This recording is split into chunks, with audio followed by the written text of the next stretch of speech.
Hello everybody and welcome. In this video I'm going to answer the question: is the application for your Edifier MP260 available on iOS devices?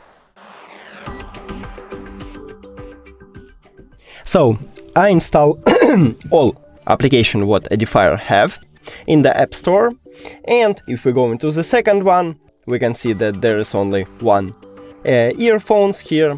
In the second one we have actually 3 series of the speaker, but in the M series there is no 260, and also with the R series we have M right here, but we have no 260, and Q series also didn't help to us also.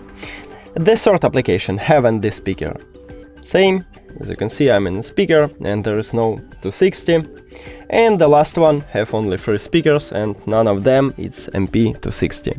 So my answer is no.